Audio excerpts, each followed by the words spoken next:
Spanish, French, Spanish, Ukrainian, Croatian, and did I miss a language? I think, yeah, that's it. And we will be giving an overview of the scorecard and how we came to organize this. And then we will introduce you to 3 guests. Our first guest will be Clara Kraske from WECF Germany, and she will be telling us a bit more about the German political manifestos for the EU elections. And we'll have a closer look at specifically at chemicals. And then we will have a presentation by Natalija Svrtan from PAN Europe, Pesticide Action Netwerk Europe, and she will look at how pesticides are, what's going on regarding pesticides in the run-up to the EU elections. And then we will talk with Anna Milejusnic from Green Action Croatia on toxic-free periods and sustainable menstruation. So next slide, please. Why did we, well, we started with the first scorecard in 2019 with the last elections, EU elections, that had a historic voter turnout. And for the first time ever since the 1990s, a lot of the voters were youth. And the first time we did this Ecofeminist Scorecard was more sort of an experiment. So we decided to do it again and then have a look in different countries at the different political manifestos. We first came up with an EU toolkit. We launched that in February, and that is a guide, and you can find the toolkit on our website. And it tells you all about how Europe works and how politics work in Europe, and it gives you a good background when you are trying to read the scorecard and the way we analyzed the topics. The toolkit is available now in Dutch, English, German, and Portuguese. And next week we will see the Spanish and French versions, just in time for the elections. Next slide, please. The topics that we have been publishing more toolkits the past couple of years, and specifically also on the subjects that we are covering today. We have a toolkit on toxic-free periods, on climate justice for youth, and how to mobilize young feminists for climate justice. Next. And you can all look them up on the wecf.org website. But this EU elections, they are very important. The European Green Deal is on the table. There are huge issues around disinformation, on environmental issues, on gender equality. And another thing, our health is also at stake. Our nature is at stake, biodiversity is at stake, and also our health is at stake. Next slide, please. So what we did with this scorecard is we looked in different countries. We have 5 country versions, all in all, and we have a pan-European version. And what we did was cutting through the jargon and making an analysis available of certain topics that are important for us. So it doesn't cover everything, but very specifically topics that are important to us and that are often not so much covered, like a gender-just energy transition, make polluters pay, that we will talk about that next week during our webinar next Thursday. Then we will, another subject which we highlighted last week was youth at the decision-making table. Today, we're talking about saying no to toxic chemicals. Sustainable and fair trade is important for us. Think about fast fashion, for example. and of course, nature inclusive and fair, pesticide-free agriculture.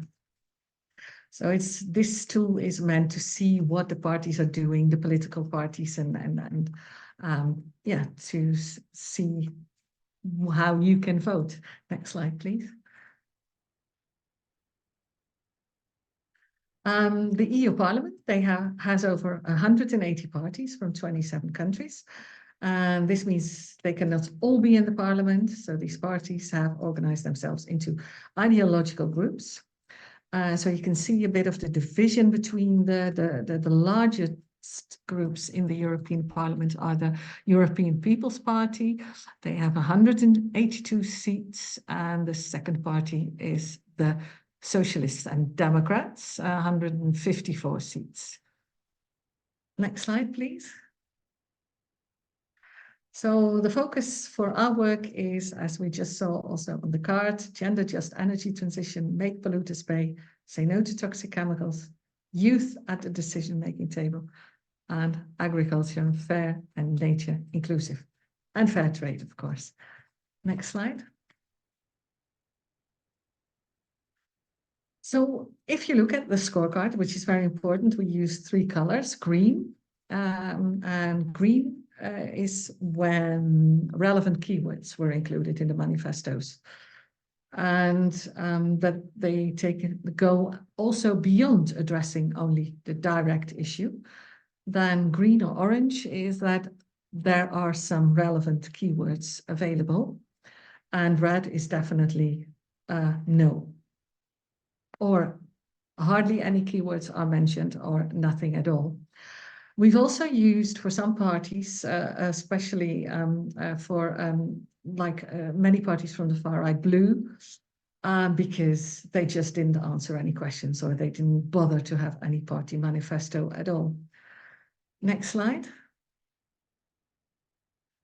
So this is the scorecard. You can look at our campaign page, which we will put the link. We will put the link in the chat to have a closer look at the outcomes of the pan-European manifestos. Next slide.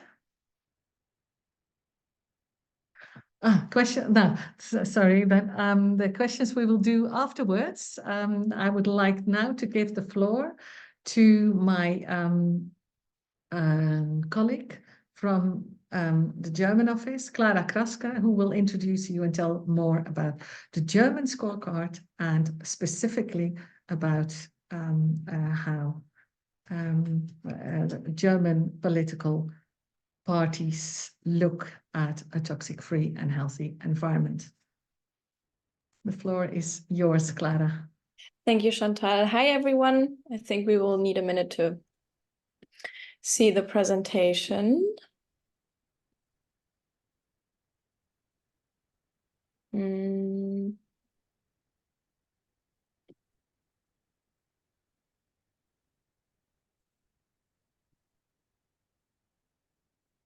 Okay, so I hope everyone can see the slides now. I'm in the spotlight, so I don't see any answers or reactions on that. But I think I will start from here now. So yeah, I'm Clara. I'm Chantal's colleague from the German WECF office, and I co-organized together with my colleague Julika the Ecofeminist Scorecard for the German parties. And yeah, I work for the chemicals and health team, so I will be the expert on that topic today.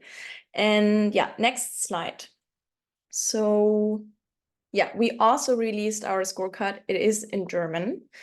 And we will look now at saying no to toxic chemicals and what the German party's programs said to that. And yeah, Chantal told you something about the scoring and the colors.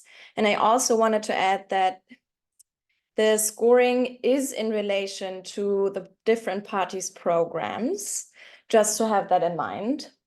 And because we looked at the parties' programs through an ecofeminist perspective, we had different questions being raised through which we analyzed the parties' programs, such as, so we started rather general, such as do they recognize the pollution crisis at all? Do they say anything in regard to international regulations or policies such as REACH or the Green Deal? And do they have any specific measures they want to take on to, for example, realize any new regulations or directives or so on? And then we went rather more specific, such as, do they want to improve consumers' health or protection? Do they say something in regards to the different consequences or effects chemicals or harmful chemicals can have on different genders or communities? It's quite close in connection to the polluters pay principle, which says like the ones who pollute the most. I mean, that's not the principle, but what it is rather the ones who pollute the most are not the ones who are most affected. And do they take this into account? And then it was also a question, for example, more specific on consumer products, such as, do they say anything in regards to a toxic-free menstruation, or also something in regards to plastic and consumer products? And yeah, those were the questions that we raised and that we looked at, or rather the participants looked at. And yeah, next slide. You can see that the scoring is rather balanced, actually. And those two parties are the ones who got a green scoring from us. It is the Greens and the left. And they both recognize the pollution crisis. They also had very specific things they talked about, such as something to PFAS. I don't know if you heard about them. I can, if someone is interested, say something later to them. And then also something in regards, for example, to strong agreements or something about consumers' health or protection. But the downsides were they both didn't say anything in relation to the different effects on gender. And the Greens also are in favor of a risk-based approach. Yeah, so next slide. Those parties, one is missing, but maybe it's on the next slide. So we had 3 parties who were scored yellow, because they were both having a few positive aspects, but they also were having a few negative downsides. So interesting enough, Volt was the only party who recognized the triple planetary crisis. So saying like pollution crisis is part of the triple planetary crisis. And they also said they pursue the One Health approach. And they also had a few interesting and detailed recommendations on how to change legislations or regulations, for example. But they weren't really specific on like phasing out specific substances such as PFAS or EDCs. And yeah, they also said nothing in relation to the different effects on genders. Then the SPD, like the Socialist Party, they said a lot about like the revision of the chemicals policy, that it's important to generally revise chemicals policies and ban and restrict harmful substances more quickly, but they really weren't specific on that either. So it was kept quite general. And they were also for elimination of unnecessary disposable packaging and making manufacturers responsible for reducing single use. But they are for capturing carbon dioxide in a sense of circular economy like CCS and CCU, which we look at rather critical. And they also didn't really mention pollution crisis as a thing itself. So that was also quite interesting. They also didn't really say anything in regards to PFAS or specific chemical classes. And again, nothing really in relation to the different effects on gender. And next slide. I'm not sure if there's missing one. Oh, no. Yeah, and then those parties were the ones who were ranked red. And as you can see, it is only red what they're saying. So CDU, CSU is like the conservative parties. And they supported the risk-based approach. They also are against like blanket bans on entire classes of substances. They also like see reviewing the Green Deal only for practicality and international competition. They do not really recognize the pollution crisis, and they also say nothing in relation to the different effects on gender. FDP is also like against, they reject a blanket ban on PFAS. They don't really recognize the pollution crisis, and they also say nothing in relation to the different effects on gender. And BSW is this Bündnis Sarah Wagenknecht. This party is quite new. And actually, the only thing they say in relation to chemicals is that they want to reduce the massive amounts of plastic waste. And yeah, interesting. And I mean, it wasn't really interesting for me, or it was rather expected for me that we will see that every party doesn't really have anything or don't really say anything in regards to the different effects on gender. And yeah, that's how we rated them or scored them, or rather the participants scored them. And is there a next slide? I don't think so, actually. And if not, that was my quite short summary. And if you have questions, you can raise them later. And then I will give back the floor to Chantal.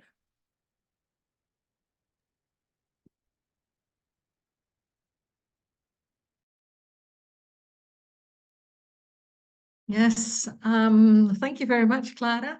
We can go into the questions by the end of the session. And I would now like to give the floor to Natalija from Pesticide Action Netwerk Europe, and to look at how the things are going around pesticides at the moment in the run-up to the EU elections. Thank you, Chantal, and thank you for this opportunity to speak at this important event. We are very happy to collaborate and to contribute to such event. So my name is Natalija Svrtan, and I work for Pesticide Action Netwerk Europe. I am pesticide-free agriculture and pesticide-free towns campaigner. And together with my colleagues, we will work on pesticide reduction. So I will provide you with the viewpoints on parties' viewpoints based on their votes in last year and this year related to pesticide use, nature restoration law, water, soil monitoring law. I will provide you with general information. You can go to next slide, please. What we did this year and last year, we analyzed the votes on sustainable use of plant protection products proposal. I would just like to mention that pesticides are a huge burden to the environment, and they are causing a big disruption and imbalance in nature, and they have intense impact on human health.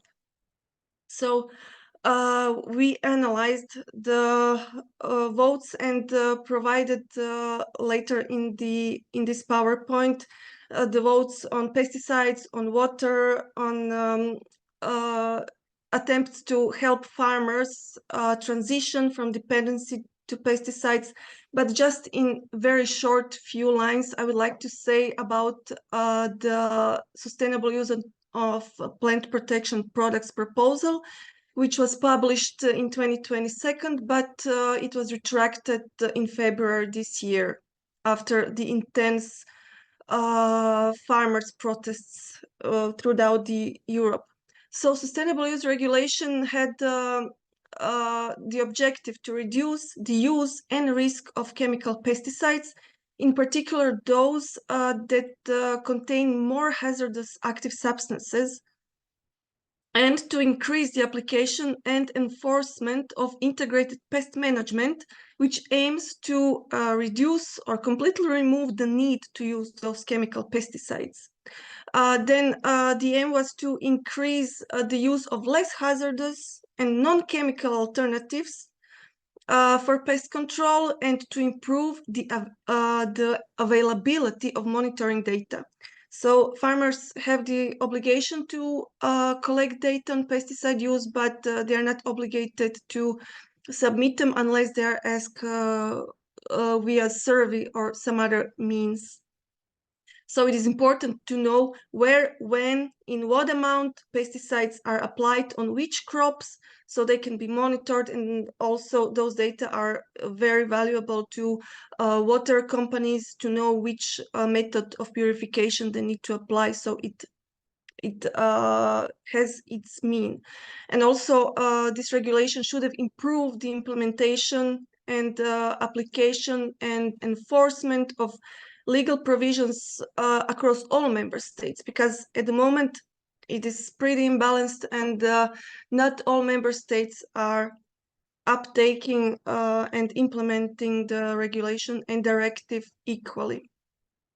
And of course, there is also intention to promote an adoption of the adoption of new technologies, such as precision farming that make use of space data. So all this was lost because member states could not agree on two main topics. Those were binding national targets and definition of sensitive areas, which aim to protect the citizens from exposure to pesticides.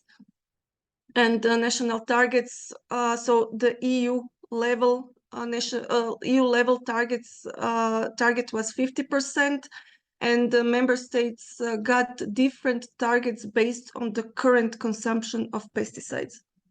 So when this proposal was retracted, and this was the consequence of the strong pressure from far right. EPP is the most numerous party, and they had major influence. Also, von der Leyen was changing her attitude, and a few years ago she was very in favor of promoting biodiversity and environmental protection and protection of human health, but now under the pressure of farmers' protests, the proposal was retracted. But to be frank, the council also watered it down, and the overall result would have been very bad, and compared to current directive, the proposal would be even less strong. Important to know about the retraction is that the ECI Safe Bees and Farmers is now unanswered, because the ECI asks 80% reduction in pesticide use until 2030 and full phase out of synthetic pesticides until 2035. And also it asks for the restoration of agricultural land and restoration of biodiversity on agricultural land, and support to farmers in the transition. The Commission said when we submitted the ECI that with sustainable use regulation, all demands are covered, but now when the proposal is retracted, the ECI is unanswered. And this is something on which we will work now with the new MEPs. We want to put the pressure on Commission to come up with a new proposal. So you can go to next slide. Based on the analysis of the votes, we understood that ID and ECR, the EU parliamentary parties, are almost all opposed to good provisions of the legislation that aims to reduce the use of pesticides, protect nature, protect citizens, their health, and reduce exposure to toxic chemicals. EPP was mostly opposed. There were some MEPs that voted in favor, but not in enough number. And Renew and S&D, they were mostly supportive, but this has changed after the Commission retracted. Actually, they lifted the ban on the environmental conditionality for the CAP funding this year, and Greens and the left were almost all supportive, almost 99%. You can go to next slide. I would like to mention just what I was saying, that Commission lowered their ambition to protect environment and citizens' health because of farmers' protests, but it is important to say that farmers, via Campesina, they clearly expressed it, that this is not what they wanted, to lift the environmental conditioning for receiving CAP funding. So GAICs that are, for example, preserving land by leaving certain amounts of agricultural land for biodiversity, and then to preserve ground covers and similar techniques, they were all lifted, and now even the minimum of provisions that will allow the restoration of nature are removed. Yeah, you can go to next slide. How much? Okay, I still have a bit of time. I just want to provide you with a preview of our work. This is analysis of the amendment that was changing the crop-specific rules, which are defining the minimum of IPM that needs to be applied to a certain crops to reduce the pests burden and to reduce the need to use pesticides. You can see now in this, those who supported are those who are in favor of changing the rules into guidelines, which are weak and are not obligatory. So those who supported this amendment they voted bad in our point of view. You can see that this is mostly EPP and far right, and you can go to next slide where we can see who voted against this bad proposal. So you can see that Renew and S&D supported it, all Greens supported it and left, but very few EPP rejected this bad amendment. You can go to next slide just to see who abstained. Very few. So these amendments show us a very clear picture of what is happening and how parties are voting and what are their priorities. You can go to next slide. I will just quickly run through the next few slides. This is the analysis. This is a sneak preview to yet unpublished voting analysis of the amendments. This one is about raising the ambition to reduce the use of those most harmful pesticides, which are candidates for substitution. They need to be replaced with less harmful substances. So you can see that Greens almost all were in favor. Those gray areas, 7%. These are MEPs that did not participate in this session, so we don't know how they would vote, but it's important to notice that they were in favor, while far right and EPP were mostly against it. You can go to next slide. Next slide is about the better protection of water sources from pesticides. Then again, it is almost the same situation. S&D and Renew, they were pretty supportive, and far right again and EPP were not really supportive of better protection of water sources from pesticides, which is honestly alarming. Next slide. The same situation is for the better protection of nature areas and public spaces, and thus citizens from exposure to pesticides. Next slide. This was the amendment that wanted to include retailers into reduction of pesticides, which would lift a part of the burden from farmers, because they cannot be the only one responsible for reducing pesticides, and not all burden can be on their back.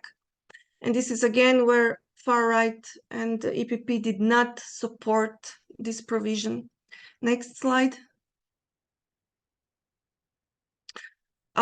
Yeah, so this is all very disturbing that those far right and EPP opposed to providing independent advice to farmers on how to reduce the use of pesticides and how to implement less harmful methods. Next slide. Yeah, so just short on our plans, and I'd like to, I heard that Clara mentioned PFAS. I used the opportunity to say that Global 2000, together with Pan Europe, did the analysis of water from water courses in 10 European countries, Croatia included. I'm from Croatia, hence the accentuation. And this will be published next Monday, 27th May. And it has been shown that this is the biggest man-caused pollution yet. So it's quite alarming, and I think it will be very interesting report. You can find it on Global 2000 and our webpage on Monday. Yeah, so our plans are to work on the elections, informing citizens on candidates. At the moment, we are preparing a questionnaire. Actually, we prepared a questionnaire and distributed among candidates for the European Parliament, and we will publish on Wednesday the results of those candidates who will publish their replies. Not many have been received. They're all saying they're super overwhelmed with the amount of service they receive. But I think it will be very interesting to see how supportive they are now, and then later follow how they will vote at the parliament when it comes to pesticides and environmental protection and protection of citizens' health. So yeah, we will also meet with MEPs, educate them, trying to educate them, and we will ask the Commission to prepare the new proposal for pesticide reduction. Next slide. I think I'm at the end. Next slide, please. Yes. Thank you for your time, and in case of any questions, you can always contact me. Thank you. Thank you very much, Natalija. And I would like to say, yeah, this is indeed, you use the words alarming and disturbing, and this is indeed very disturbing and alarming. But this is also a great addition to our Ecofeminist Scorecard, what you were just showing, because what we analyzed is what is in the party manifestoes. So what the parties are promising to do. But you just gave an overview of how people really voted. And it's also a good tool, because if you can look back to the slides, you can exactly see who voted in favor of this. So you can see, oh, is my candidate the one who votes in the right way? So that's also a good way to make these voting visible is also very, very important. If anyone still has questions for both Clara and Natalija, please keep them, and we will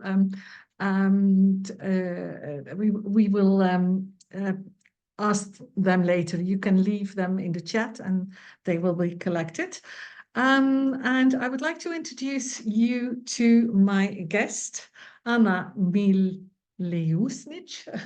if I pronounce it right in Croatian.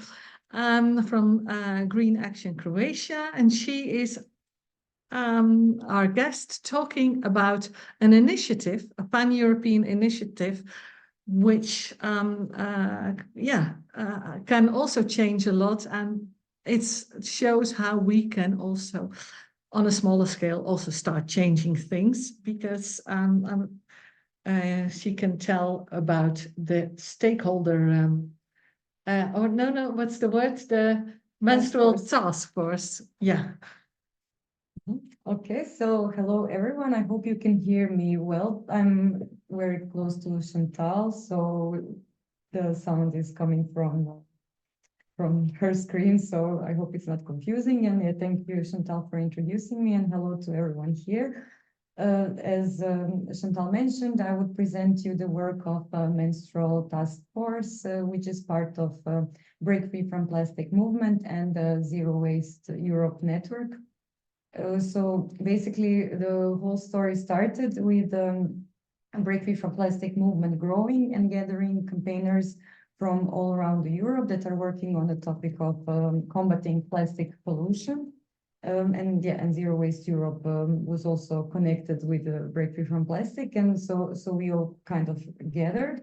And at the beginning, the task force was so it is the task force on menstrual products. And why, you might ask? Because they are a problem not only in the environment, but also the health of menstruators. So the aim is to combat both problems at the same time, to improve better health of both environment and in menstruators, because single-use menstrual items are made out of plastic, almost 90%. And so they contain toxic chemicals that are harmful to our health, but also are non-recyclable and end up in residual waste. So they are also very difficult to manage. So at the same time, we are preventing waste and also preventing some diseases that could be caused by exposure to these kind of products. So as I mentioned, so together the task force was with MEPs, diapers, also known as diapers. But then, because of the very specifics of use, it was decided to split the group into parts. So now we have a separate task force, which is handling promoting reusable nappies and fighting for more accessibilities of those products, and also more information on how to use them. And Menstrual Task Force is developing in another direction, where we are also aiming to create more inclusive narrative around menstruation, to empower menstruators, and in general influence discourse around menstruation in a very positive way around Europe, but also beyond, because we collaborate with other campaigners from all over the world that are gathered in Break Free from Plastic global movement, and we exchange information, experiences, skills, and also best practices on legislation, so both for advocacy purposes, but also educational purposes.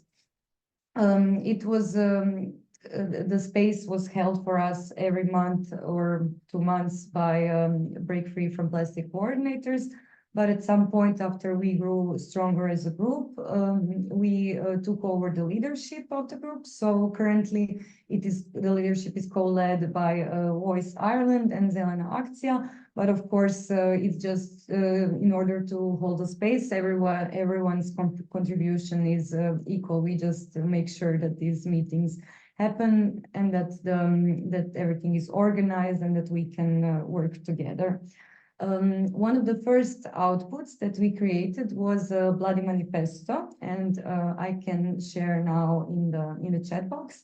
And it is to be signed by individuals, organizations, everyone, and it's ongoing, so it doesn't have like end date. We just want to see more supporters of this approach to fighting menstrual poverty, using and promoting reusable menstrual products. So I will share it in the chat very soon.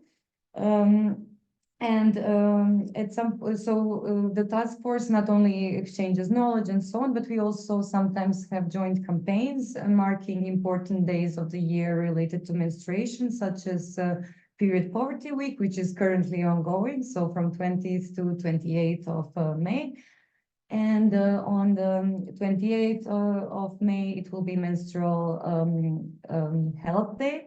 We renamed it from Menstrual Hygiene Day to Health because we believe that health is more important and that it implies also hygiene. So we kind of want to pull forward more health aspect of it. And then in October, usually we mark Environmental Week, which is led by our member Women Environmental Network from UK, and also some members, depending on their capacities, they also join this campaign.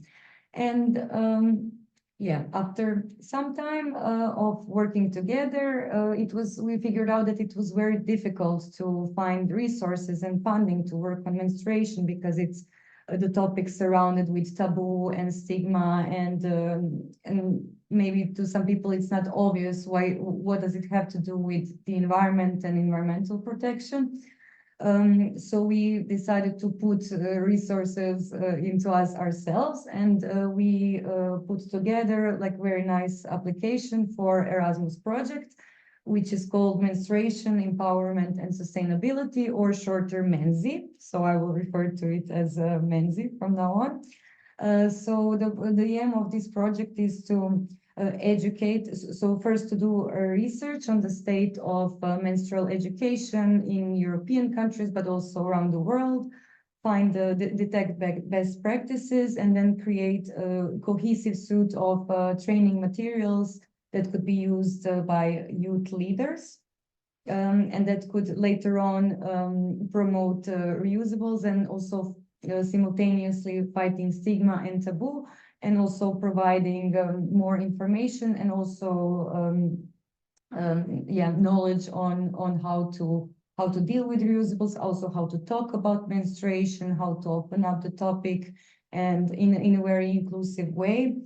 So we use inclusive language. We want menstruators, no matter of their gender identity, to have the same access and approach. And also we are very sensitive to class and other social aspects that might prevent someone from actually using or even trying these products.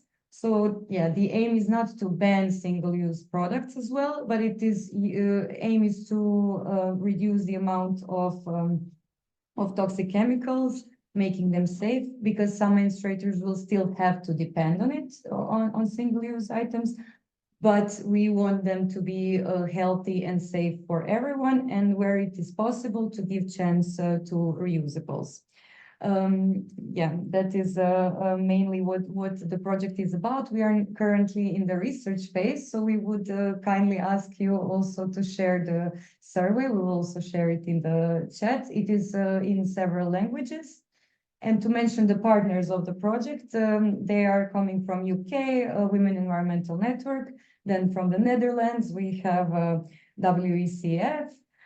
From Spain, we have Rezero, one of the most successful examples of campaigns in Europe, because they are based in Catalonia, and that's where we are now currently, to explore the best practices and the first actually practice simultaneously combating period poverty and the amount of residual waste So yeah, except for that, Zero from Portugal, from Ukraine we have Zero Waste Lviv, and from Hungary we have Green Zone, and of course Zelena Akcija, or Friends of the Earth Croatia, Green Action. We are the team. So it is available in all these languages, but also in English, so it is accessible worldwide. And while our primarily focus is on the countries that we come from, but we don't want to stop there. We want to gather as much as information from everywhere around. So please share it with your friends, networks, anyone who menstruates younger than 30 years old. That is kind of the beginning. And yeah, that is, unless Chantal has some other questions. Yeah, I do have a question for you, because this is such an important topic. It covers environmental waste, it covers plastics, our health because of the possible endocrine disrupting chemicals inside. Half of the population menstruates, and it's almost impossible to find this specific topic in the party manifestos, as if it doesn't exist. And also, there is some reference to period poverty, but that is it. Can you explain why this is such an important topic? And it has such an effect on society, and it's not in the party manifestos. It is, yeah, the only actually legislation, European legislation that contains any information about menstrual products is actually directive on single-use plastics, and it is the requirement is just labeling that they contain plastics. But I'm sure that many of the people they did notice when it was introduced, and it is a very weak measure. I would say that this is something that can tell us how like mainly white men are in power, and they don't care about the conditions of the ones who menstruate. At least, I mean, we could see now how little they care about other important topics such as pesticides and agriculture and so on. And this is something that was kept under the veil of mystery for so many years. And that's why our approach is around the narratives and taboo as well. So just to openly speak about menstruation, to hear about it, to involve also men to change their perception of it, because perception of menstruation is something very dirty, very like it was, and it is changing now. We can see with some results that we already gathered that the younger people are more aware of that it is not dirty, but still it is a societal issue because of the teasing and the way how the topic is treated in general. It is kind of hidden. And only we could also see it in our own context of our own organization. As soon as we started to work on this topic, it even like empowered our own, for example, colleagues, other comrades that we work with to openly mention the topic. And of course, there is the interest of plastic industry and the fossil fuel industry that want to create a demand and more demand for these products by producing products that are actually most of the times very, very harmful. And we could also see commercials that are very misogynistic sometimes, because they also show menstruation as something smelly, as something like unwanted, and then they show like how can we be all sportsy and active if we just use this wing single-use product. So there are many narratives, and that's why we believe that it's important to also push for that one. And so far, we think we are successful. Things are changing, and on EU level, if we are already talking about it, there was also an interest expressed in our work. So we were approached by, it was a Danish MEP and also MEP from Green Party, because they wanted to introduce reusable products for their visitors. So far, they had like dispenser of single-use products, which is also good, and we are also supportive over any attempt for fighting period poverty. But they also wanted to integrate something more sustainable. So we had some talks, but finally at this point we don't know about the results. So if any of you will stop by European Parliament, you can check if it is in place. And we hope that one day it will be. And we also expect that it would be included in more of the legislation regarding combating not only plastic waste but also health, because it's primarily focused because of the toxic chemicals. Thank you very much, Anna. This was a very clear speech in a way. I would like to ask also Natalija to still come forward if anyone could to get Natalija in and Clara, because I was wondering if there are any questions also, but also I was wondering if I'm waiting for Clara, yeah, what are both your feelings? Let's first start with Clara. What is your feeling towards the EU elections, specifically when it comes to toxic chemicals in Germany and also on a European level? Do you also feel alarmed? Sure, but since I'm working for WCF, I am. Or since I've gained more knowledge to the topic, I'm surely are. And I think in Germany is interesting because like the whole voting dynamic is quite interesting at the moment with the right-wing parties and who is actually in favor of them. We see that there are a lot of young people, and specifically to the topic of toxic chemicals, it's just generally one, or like pollution crisis, which isn't really on the radar for a lot of people, but it is not their responsibility. It's rather that like there's no proper political will, I feel sometimes, to actually really address the whole topic and to educate consumers on all the products. So I think it really depends, honestly, on the parties, like how much people vote for them. If we have like a quite strong green leftish voter scheme, then I think we can have a good chance of properly addressing like pollution more in a broader way, and also bringing like talking more maybe about like different responsibilities. But as the topic generally is not something that it is publicly discussed in the manner that it should be, I don't really have like a positive outlook. It's like it depends. Yeah, because it is not you would say it's not a political subject in a way that nobody wants to eat polluted vegetables full of pesticides or eat fish full of PFAS. Oh, I mean, I just can't figure it out why. Yeah, it sounds like common sense to me. Yeah, but I think like talking about environmental crisis, climate crisis is generally the topic that is properly politically addressed.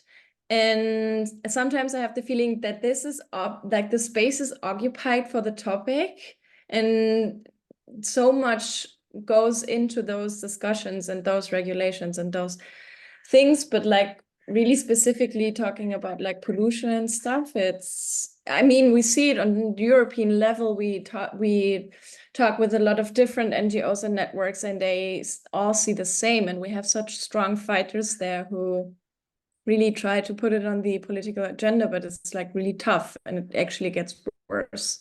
So yeah, so we all should go out and vote and mobilize. We only have a couple of weeks left to do that. And Natalija, how are you feeling? Yes. How's the general mood at PAN towards the EU elections?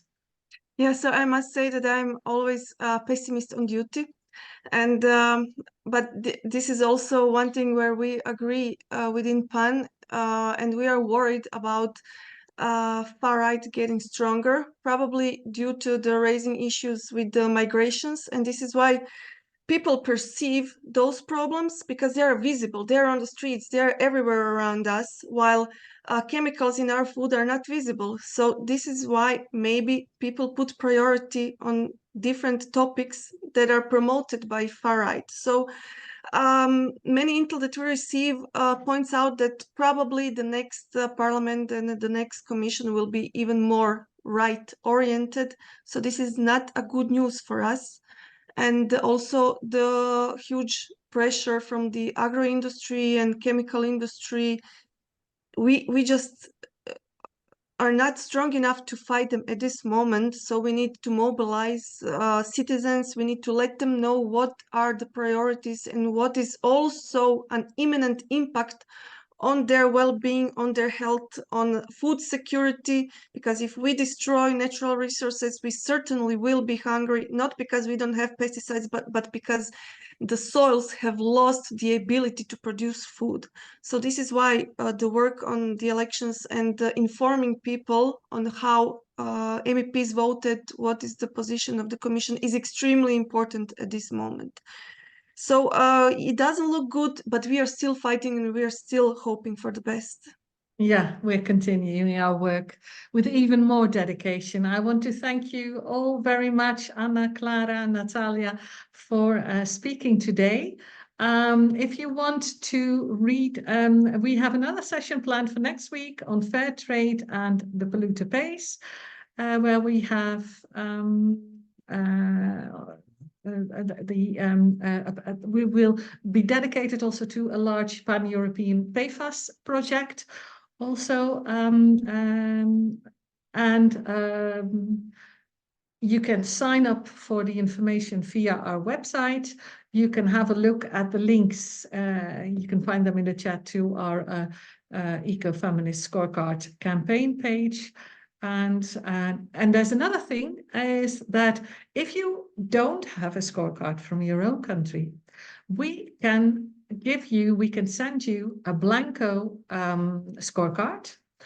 And if you can find a group of people and do an analysis of the party manifestos of the in your country, then that will be great. You can send it in to us. You can send it to us, and then we will publish it on our website and dedicate space for it.